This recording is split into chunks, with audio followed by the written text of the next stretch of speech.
Grève prolongée des postiers de Mamers, les négociations avec la direction ont échoué. Au programme du prochain conseil municipal du Mans, subventions sportives et l'État lègue ses tableaux à la mairie. Vacances des enfants, on s'initie au journalisme au centre de loisirs de Sargelé-le-Mans. La grève continue au centre de distribution de la Poste de Mamers. Les rencontres entre la direction et les syndicats d'hier soir et de ce matin n'ont rien donné. Aujourd'hui, 15 agents n'ont pas repris le travail. Aucun accord n'a été trouvé sur les conditions de travail. Les syndicats parlent de 2 suppressions de postes. La direction rétorque non-renouvellement de contrat pour cause de baisse d'activité de 8% en 3 ans. La distribution du courrier est donc toujours perturbée sur 38 communes du secteur. Seuls 50% des tournées ont été réalisées. Une nouvelle rencontre est prévue entre syndicats et direction demain matin à 7 h.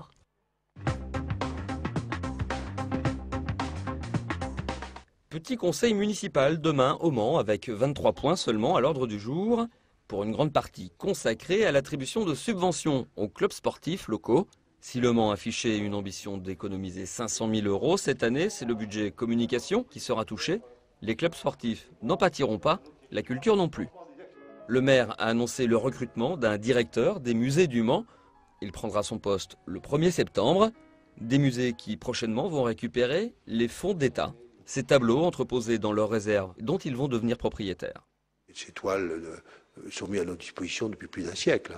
L'État clarifie et donne. Bon, c'est très bien. En même temps, nous-mêmes, il faut qu'on regarde ce que l'on avait. On a certainement un certain nombre de restaurations à faire.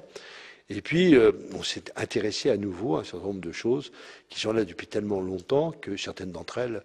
Je vous dis, on a une très belle reproduction de la Joconde, par exemple. C'est une très très belle reproduction, c'est pas mal de la montrer de temps en temps. Et puis en marge de cette conférence de presse sur le conseil municipal, le maire a évoqué les premières réunions de concertation sur la ligne 2 du tram. On va dire où se positionnent les stations,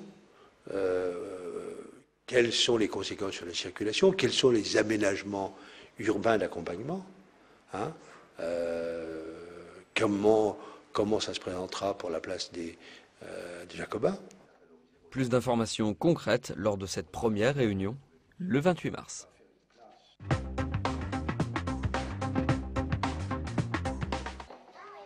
Et c'est parti pour une séance studieuse, la préparation d'un journal télévisé, imaginé, conçu et réalisé par les enfants du centre de loisirs de Sargé. Les rôles sont déjà répartis. Ça veut dire que demain on va filmer les garçons en train de jouer au foot. Donc il faut trouver ce que Guillaume il doit dire. Après on réfléchira ensemble sur la météo. Et Guillaume s'applique, il rédige son texte plutôt inspiré. Vous êtes en direct du foot de Sargé. Qui va gagner? Il y a 1-0 pour l'équipe de Barcelone. Un JT, évidemment, ça se présente. C'est Emma et Cléo qui s'en chargeront. Et même si... Ici on s'amuse. Un JT, c'est quand même du boulot. Faut trouver les paroles, faut pas trembler devant la caméra, faut pas avoir peur. Les médias, c'est le thème de ces 15 jours de vacances au centre de loisirs, une occupation intelligente. L'idée, c'est de se mettre dans la peau d'un journaliste et de faire découvrir aux enfants les différents types de médias. Donc la semaine dernière, on a fait découvrir les médias écrits. L'idée, c'était vraiment de montrer aux jeunes qu'on ne peut pas s'en passer, qu'on ne peut pas se passer des médias. D'autant qu'à la télé, il n'y a pas que les dessins animés. Tu regardes quoi à la télé, Mimo ? Le journal. Le sport. Ah, les sports. Le foot. Le sport.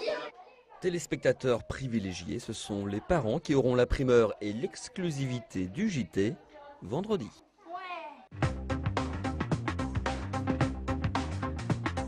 Pour le prochain tournage au Mans du téléfilm de France 2 Nicolas Le Floch, la production cherche des figurants âgés de 18 à 70 ans. Les femmes doivent avoir les cheveux longs ou mi-longs, mais surtout naturels. Les hommes doivent eux aussi avoir les cheveux longs ou mi-longs et la moustache de préférence. Il faut être disponible entre le 4 et le 7 avril pour le tournage. Le casting s'effectuera le 12 mars de 9 h à 18 h à l'Office de tourisme du Mans. Si vous êtes intéressé, n'oubliez pas de vous munir d'une photo et de vos mensurations, taille, tour de tête, de cou, de poitrine, de hanche.